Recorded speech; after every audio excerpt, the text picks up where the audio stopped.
In recent months, news has emerged from Nigeria about a mysterious and violent group known as the Lakurawas. According to reports by the Nigerian Army, this new group is responsible for a series of brutal attacks, particularly in the country's northwestern region. But who exactly are the Lakurawas, and how did they come into existence? What do they want? These questions require urgent attention, as understanding this new jihadist group is crucial not just for Nigeria but for the entire West African region, as it continues to face increasing instability due to terrorism, poverty, and weak governance. But let's talk about the emergence of the Lakurawas as a new threat. TVC News, in an interview with public analysts, reports that the activities of the group predates far back as 2018. But the Nigerian Army has described them as a new terror group, a description that raises concerns of accuracy. The Lakurawas are the latest in a long list of insurgent groups to plague Nigeria. For more than a decade, the country has struggled with the menace of Boko Haram and its splinter group, Islamic State of West Africa Province, otherwise popularly known as ISWAP. These groups have primarily operated in northeastern Nigeria, launching devastating attacks on villages, schools, and churches, leading to thousands of deaths and displacing millions of people. However, the rise of the Lakurawas in 2024 is especially alarming because they are expanding their operations into new territories in northwestern Nigeria, particularly in Sokoto and Kebbi states. The Lakurawas made headlines in October and November 2024 after a series of coordinated attacks on remote villages, resulting in dozens of deaths and the destruction of homes. As a matter of fact, in November 2024, 15 persons were rendered lifeless via an attack by the Lakurawas in Mera town of Kebbi State. There are also a plethora of reports that this group operates with a ruthless efficiency, leaving behind scorched earth tactics reminiscent of Boko Haram's early days in Nigeria. But what are the roots of the Lakurawas? Where did they come from? The Lakurawas are shrouded in mystery, and their origins remain somewhat unclear. However, intelligence reports and local accounts suggest that they are a patchwork of fighters who have come together from various backgrounds. Some of their members are believed to be former fighters from Boko Haram and ISWAP who were pushed out of their traditional strongholds in northeastern Nigeria due to sustained military pressure. Others are thought to be foreign jihadists who have crossed into Nigeria through its porous borders with Niger, Chad, and Mali, seeking new opportunities for control and influence. Nigeria's northwest has long been overlooked in the fight against extremism, with most of the focus on the northeast, where Boko Haram has been most active.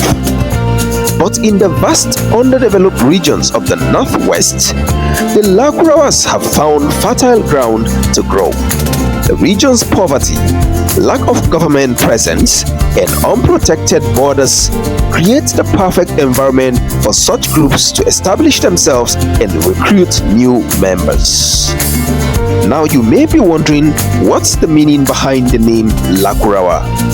The name Lakurawa itself is believed to have roots in the Hausa language, which is widely spoken across northern Nigeria and neighboring countries.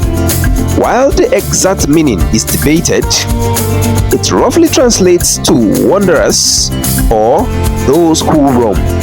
This appears to be fitting, as the group is known for its mobility, using motorcycles to raid villages and evade military forces. Their tactics mirror those of other insurgent groups that operate in difficult-to-reach areas, striking swiftly before disappearing into the dense bushland or across borders.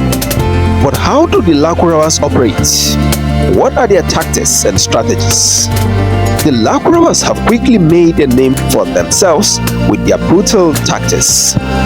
According to local sources, they target isolated villages, taking advantage of the lack of security present in the region.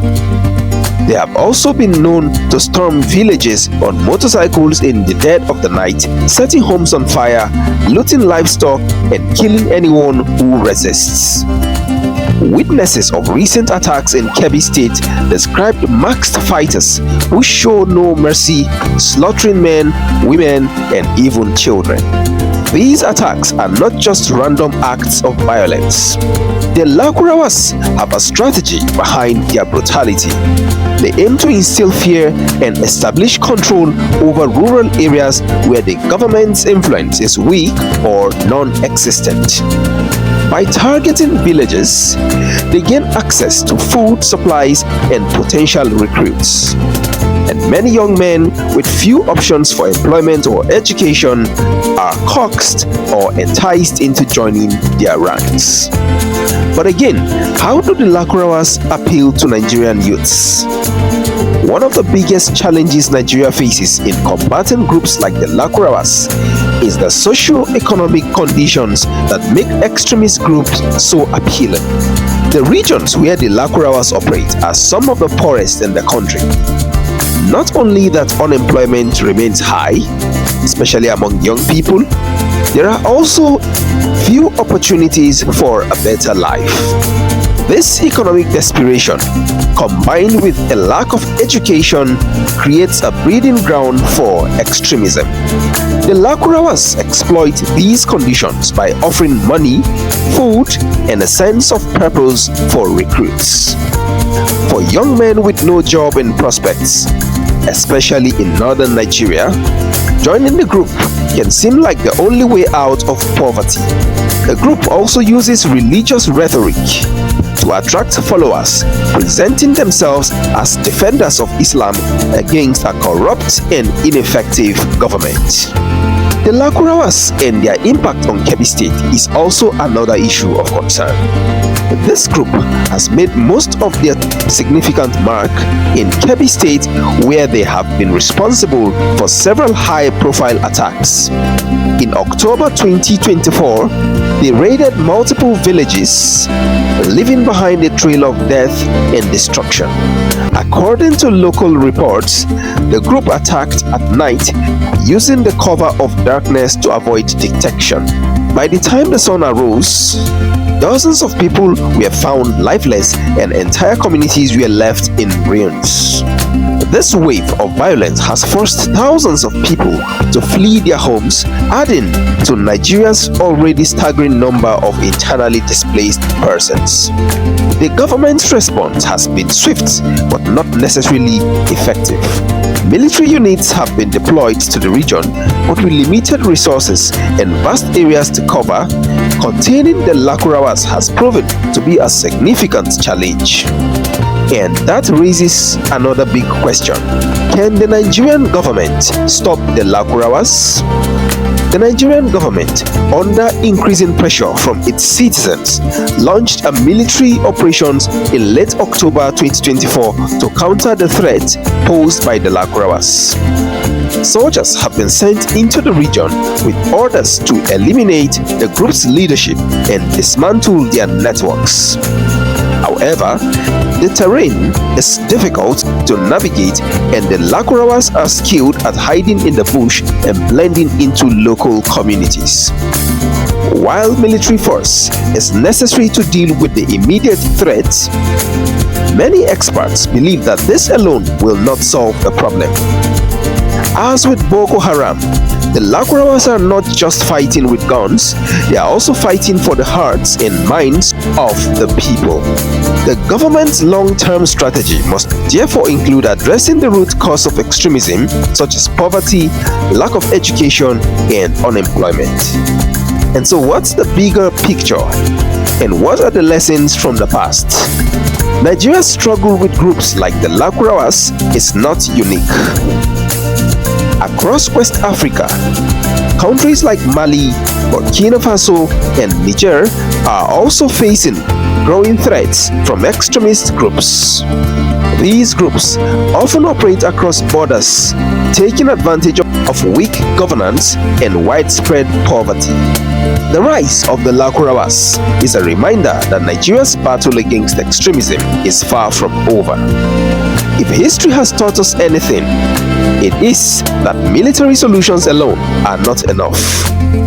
The Nigerian government needs to combine its military efforts with programs that address the root causes of extremism. This means investing in education, creating jobs, and improving infrastructure in neglected regions like Kebbi State. The future of the Lakurawas remains uncertain. If the Nigerian government fails to act quickly and effectively, this new group could gain even more power, further destabilizing an already volatile region.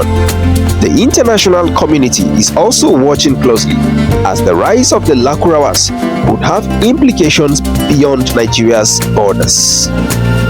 But for now, the people of Kebbi and Sokoto states, as well as other affected areas, remain in fear. They are hoping that the government's promise of security and development will be more than just empty words. Only time will tell if Nigeria can put an end to the Lakurawas before it's too late. The emergence of the Lakurawas remains a troubling development in Nigeria's ongoing fight against extremism.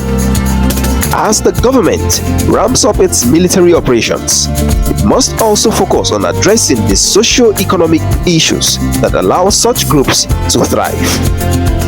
Only then can Nigeria hope to bring lasting peace to its troubled northern region. In the meantime, the people living in the shadow of the Lakurawas must continue to hope for a brighter, safer future, where the sound of motorcycles no longer signals an impending doom, but the arrival of much needed help. Thanks for watching, and if this is your first time on this channel, please make sure to click on the subscribe and notification button for more videos on Nigerian politics.